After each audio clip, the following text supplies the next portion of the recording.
Happy President's Day 2026.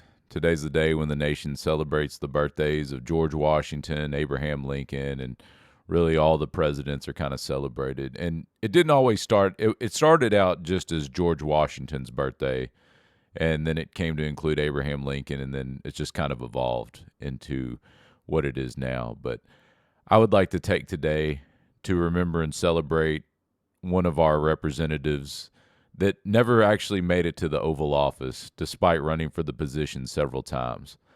And I believe that as a country, we really missed out on an opportunity to have a great leader. And that representative is Dr. Ron Paul. Dr. Ron Paul was featured last week on a podcast with Tucker Carlson, and Tucker Carlson basically explained how Ron Paul's been vindicated over the years. All the things that Ron Paul talked about, advocated for during his time in the Congress.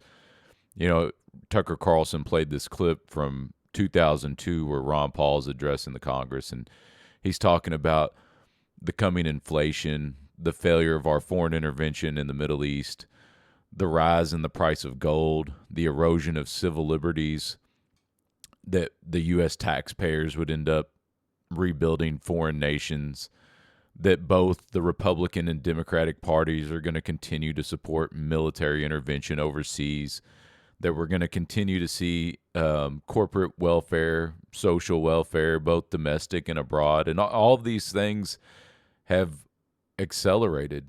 And just like Ron Paul always talked about.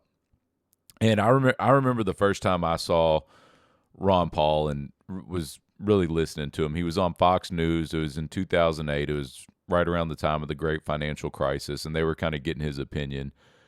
And just a little background. So I was just out of the Marine Corps in 2008. I was living at home, working. I would come home from work, and me and my dad would watch Fox News. And I was a rank and file Republican. I could spout off all of the Fox News talking points. You know, I'd watched Cavuto, then there was Glenn Beck, Bill O'Reilly, Sean Hannity, you know, and I just consumed it all. And I remember right around the time of the great financial crisis, that's kind of when I was having my moment where I was seeing some issues, because talking about bailouts and intervening in the economy, that's not really supposed to be free market economics. So I was kind of confused when Bush and all the Republicans were advocating for the bailouts. Well, Ron Paul was being interviewed on Fox News, and he was basically talking about no, you need to let the market, take its course. And I was asking my dad, who's this guy? Now, so my dad, he was a high school history teacher. He taught civics, taught some economics. So, I always took a lot of whatever my dad said. I would kind of be like, oh, okay. So when Ron Paul was on there and I was asking my dad about him, my dad said, well, that guy's just a nut. He's just some crazy guy. So I kind of was dismissive of Ron Paul when I first saw him. Well, it was right after the election. I started getting into alternative media, watching quote unquote conspiracy videos and things online. Started off with stuff like Zeitgeist. Then there was a Wake Up Call, the New World Order documentary. Alex Jones put out the Obama deception.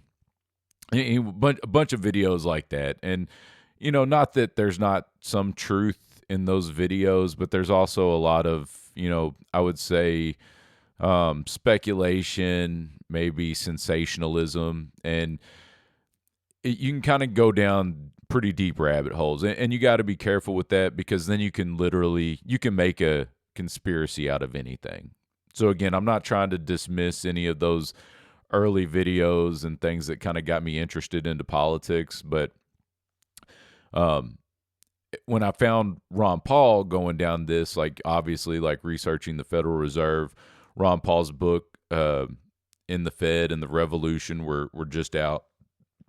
And so instead of just wanting to go down these internet conspiracies, I wanted to start reading. So I got Ron Paul's books, like I said, In the Fed and the Revolution. Those were a couple of the first books I really read getting into this. And that took me down the course of finding the Mises Institute, Mises.org. It's Ludwig von Mises, who's basically the father of Austrian free market economics.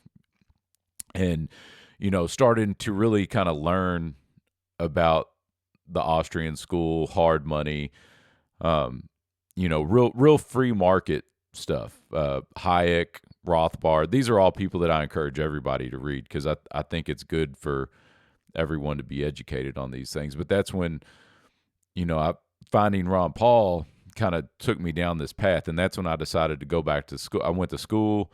I started working on my degree in political science, and I was going to be a teacher, just like my dad.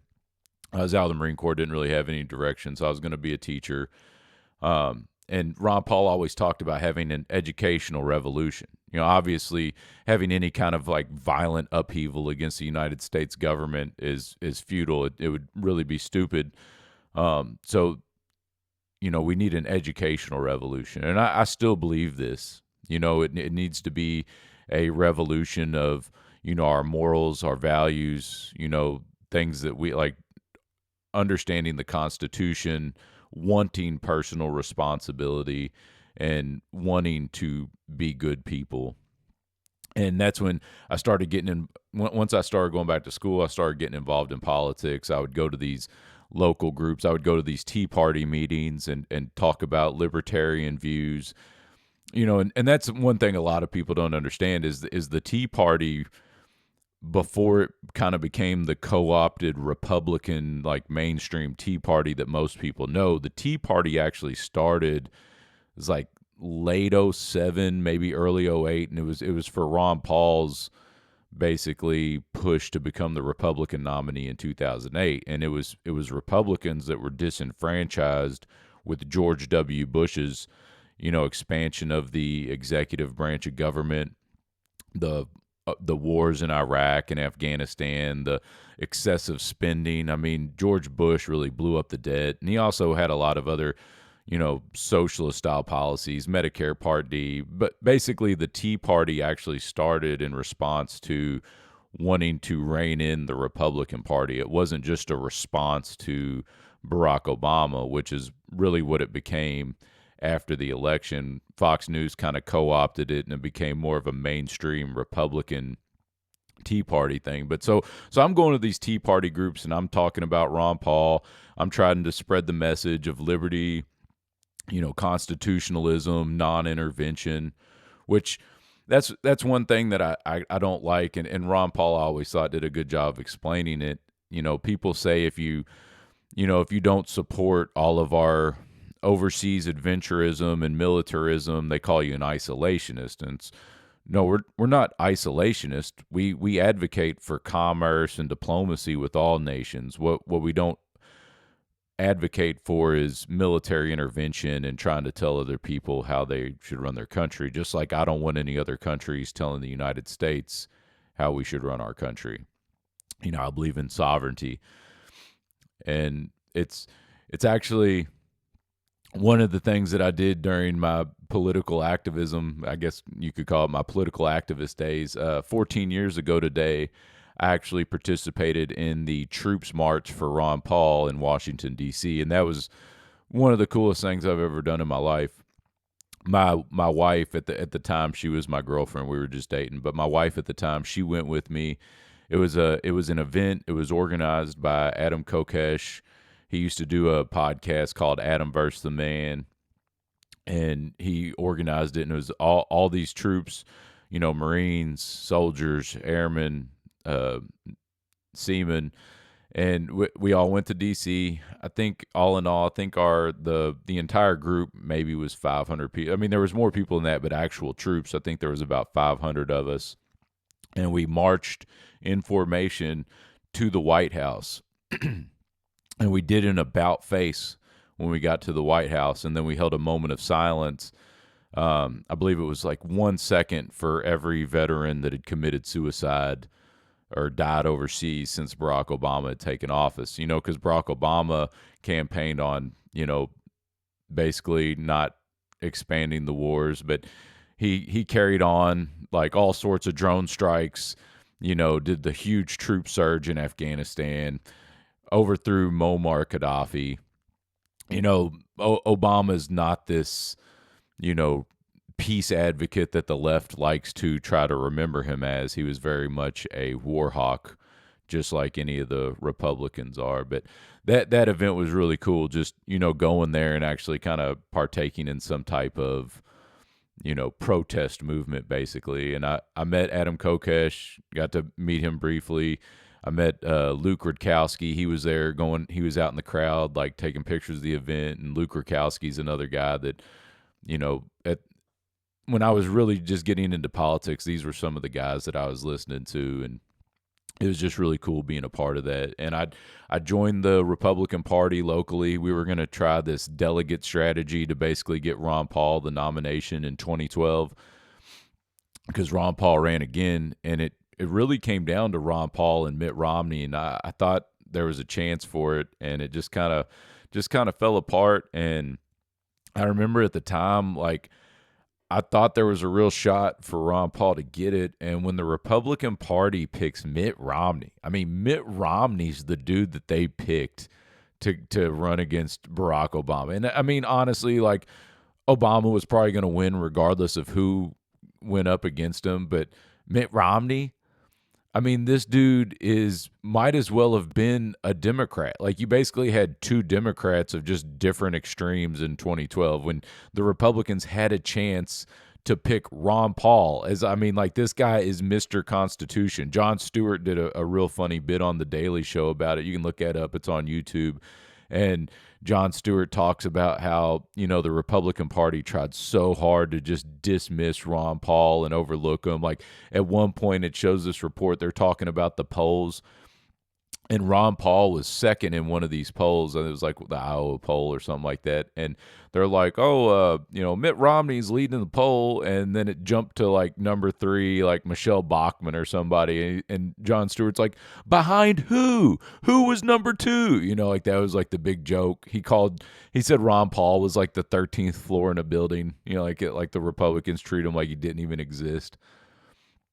But when Ron Paul ended up dropping out of that race, I got, really discouraged. I was super disenfranchised. Later that year, I still went to the LPAC convention. It was the Libertarian convention, and that was in D.C., or like right outside of D.C., and that was cool because I got to see Ron Paul speak, live in person, and that was, still something I think is really cool. Just getting the chance to hear Ron Paul speak live was awesome. I also met Jerry Doyle there.